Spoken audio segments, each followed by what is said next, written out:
Hey guys, how's it going? Michael Troy here, and today we're looking at Brat Pack by Veitch. Alright, so this is super cool. This is like my new favorite book. It's been in my periphery for years, but I just finally got around to reading it. And what the hell was I waiting for? Oh my god, it's so good. First of all, trigger warning. It's like definitely adult content, mature readers. Nothing too graphic or over the top, but it definitely pushes the edge. I mean, you'd have to actually read it to be disturbed by it, as disturbing as it is. But it's so cool. It's a great social commentary. It's basically a commentary on sidekicks and, you know, how their mentors treat them and all their motivations and just like perception of all that. So it's very cool. But Veitch, a little background on him. He is probably most known for his tenure on Swamp Thing. He worked with Alan Moore on Swamp Thing. He's a writer and an artist. And then when Alan Moore left Swamp Thing, he took over as writer and shared art duties with Alfredo Alcala. He wrote this controversial story where Swamp Thing was meeting Jesus in the Garden of Gethsemane, and DC canceled it as it was at press. They pulled it. I guess they got cold feet. There was a lot of backlash from the Passion of the Christ at the time. And so they didn't want the feedback. They didn't want the flack. And I mean, I kind of don't blame them. But, you know, they let it get all the way to press, and it pissed off Veitch. And so he severed ties with DC, and Brat Pack was supposed to be at part of Piranha Press, which is an offshoot of DC. I want to say it was like pre-Vertigo, but it was definitely very much like Vertigo, like mature readers and creator owned. So anyway, he published it himself through Tundra and his own imprint, King Hell. Sorry about that. Anyway, so I love this art style. It's very cool. It's very like traditional superhero looking art, which I think adds a lot to the story. Veitch was part of the first graduating class of the Joe Kubert School of Cartooning and Comic Art, and it really shows. I mean, he's definitely on point with all his anatomy and his perspective, background, storytelling, all that stuff. It's black and white. It was an indie comic. I guess he was inspired by the Teenage Mutant Ninja Turtles and to self-publish, since he didn't have DC at his back anymore. Then we have Neil Gaiman doing an introduction. And this is cool. I just love this art. It's so dense and great. There's a lot of gray tones.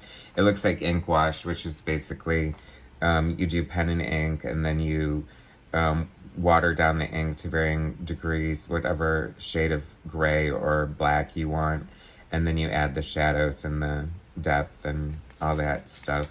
I mean, it's highly detailed. He doesn't miss a beat as far as drawing on these buildings. It takes place in a fictional town called Slumberg. Did I already say trigger warning for the mature content? And also spoiler warning, because I will be getting into some of the details of the story. So the sidekicks are basically, and I have to say that part of his motivation, or maybe what was on his mind, it was also around the time that DC did the phone in to you know, whether or not Robin should die in the Batman comic books, and like, I guess it was a landslide vote to kill him. So it's a kind of a commentary on how bloodthirsty the fans are, and it kind of starts out that way without getting into too much details. This is sort of the Robin archetype. There's a lot of archetypes. It's definitely like DC archetypes. You know, True Man is Superman. The Midnight Mink and Chippy as Batman and Robin, which is hysterical. There's like a Green Arrow type character who's kind of like a hybrid of Batman, because well, I guess not really, because I guess Green Arrow was a millionaire too, but he has a butler named Fredo, which is funny because, you know, Fredo was from The Godfather, and Alfred is Batman's butler. So there's like Moon Mistress, she's kind of crazy, and other. I love this. The one sidekick, his name is Kid Vicious, and any punk rock fans know Sid Vicious. So, well, who doesn't know Sid Vicious, right? But anyway, I think it's fun. I really love this art. I mean, it's very traditional superhero art in a way. The fact that it's black and white definitely does give it that indie feel. And, I don't know, it's like one of the, I mean, it's right up there with Watchmen or, The Dark Knight. I mean, if you're into, like, satire and parody, and, like, it's just such a great comic, representation of, like, you know, a sign of the times, or just, like, what was going on in the industry. The Midnight Mink is hysterical. He's, like, this over-the-top, gay character. None of them are depicted in a very flattering light. There's a lot of stereotypes. There's a lot of, homophobic talk. You know, it's funny because it's Slumberg, so everyone's kind of a jerk, and all they do is, you know, rip on each other and threaten to beat each other up, and, you know, just like real life. It's funny how everyone's supposed to be so woke, but if you go out in the real world, people are still creeps and jerks and just whatever. So, I don't know, progress. I love the Midnight Mink's costume. He has, like, this cowl made out of a mink, and, like, the mink head is where it covers his nose. And then he's got, like, all these mink tails surrounding. Like, it's freaking genius. I love it. I don't know if Rick Veitch is gay or not, but it has a really, like, if you're gay, like I am, you can sense a lot of the gay, like, undertones and innuendos and sensibilities that I don't know if Reed I mean, the obvious ones, obviously everyone's going to pick up on that, but I pick up a lot of undertones on that.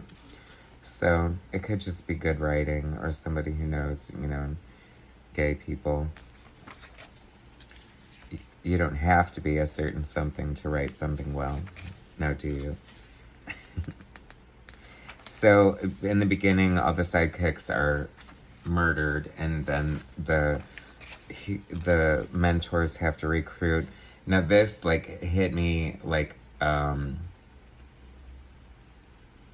pie in the face. One of the big themes running through this is live fast, love hard, and die with your mask on. I just thought that was interesting, given the times that we live in now.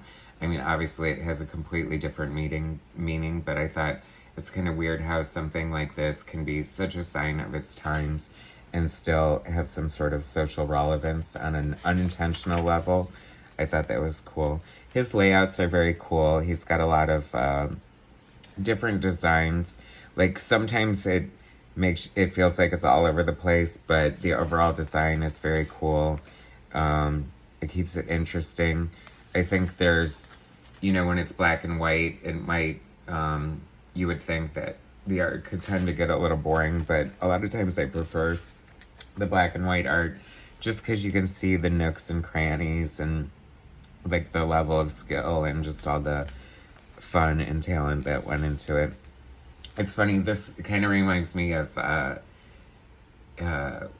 what is it, Kick-Ass, you know, Hit Girl, in the way that, like, I don't know, the superheroes just look like, you know, grimy. Like, if you think about a real, like, masked vigilante, I mean, they're gonna be kind of scary, kind of nutty, you know, kind of dirty. Like, they just look like they would smell or something.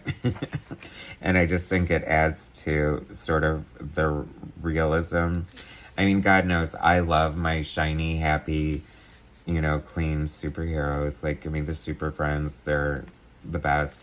But there's just something so fun about seeing, like, a send-up. This is like Church Bingham or something, and they call it Church Bingo, which I think is funny, because obviously the Church Bingo connection. But, you know, it's funny because you can tell that he has, like, a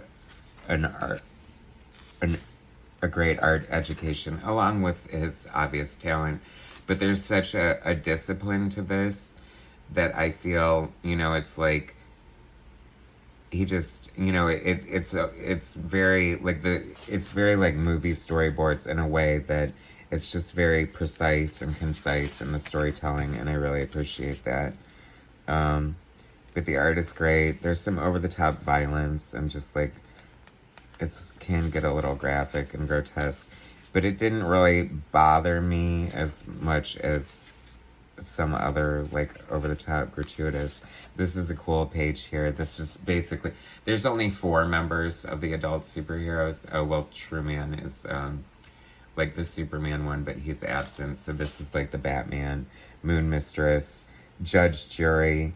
I'm not exactly sure who he is, but he's interesting because he's very, like, racist, but maybe he's, like, the Punisher, I guess, because, you know, he just, like, judge, jury, and executioner is kind of his mantra. And, so the priest is kind of like the recruiter for the superheroes to find their new,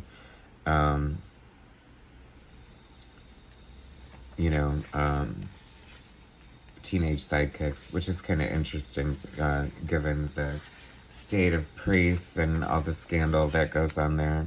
This is such an interesting page layout. Like I said, he just keeps it really interesting. The flow is really nice. I mean, it's a frickin' page turner. I could not just put it down. I had to read it, like, all in one sitting because it's that good. Like, it's very engaging. Even, it's interesting how, and I think that's a sign of a good writer, is that the most of the characters are completely irredeemable and unlikable, but you still like them at the same time. I mean, there is, like, nothing good about these people whatsoever.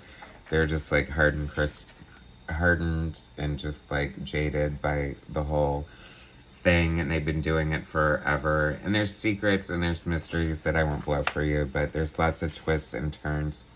It's interesting because, I'm sure that maybe it was an influence on him, but, you know, they're sort of similar in the fact that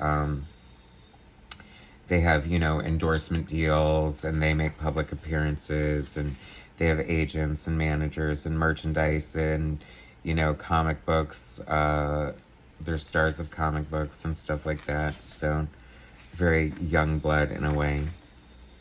And, I mean, that's so over-the-top commentary on, you know, like like a Wonder Woman type man-hating character who would, you know, wear the testicles of her victims, I guess, or her foes, I don't know. But like I said, it's weird because, I mean, it's very over-the-top, but it's not really campy or funny. Like, it's just, I mean, it's very gripping and engaging, and I just enjoyed, like, so many aspects of it. The art is just gorgeous, and I was in no hurry to get through it, you know? Sometimes you just read a comic book and it takes you, like, 5 minutes. You're just, like, flipping through it and, like, I could care less. But I feel like I could reread this. I feel like there's so much in each panel and so much. You know, it's weird because it's not aesthetically pleasing on a kind of, I don't know, like Art Adams kind of level or John Byrne or something like that. But it's just, it's beautiful in its own right as far as being, like, just a great example of amazing comic book storytelling.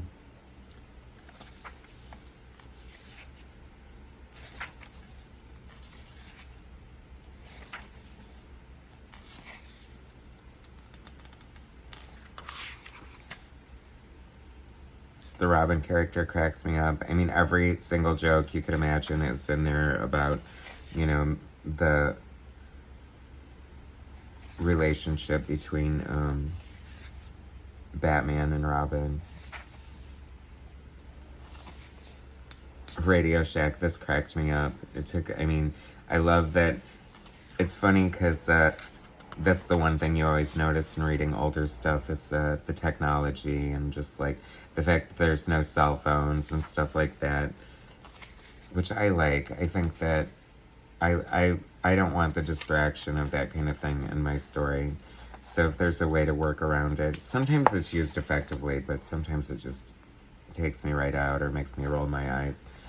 This is kind of cool. I don't know if he's using, I mean, obviously he's doing some sort of like Xeroxing or something, which is very indie to me in a way.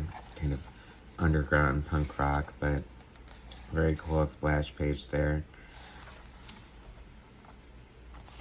Like I said, this is just super cool. If you've never heard of it, I highly recommend it. You should totally check it out.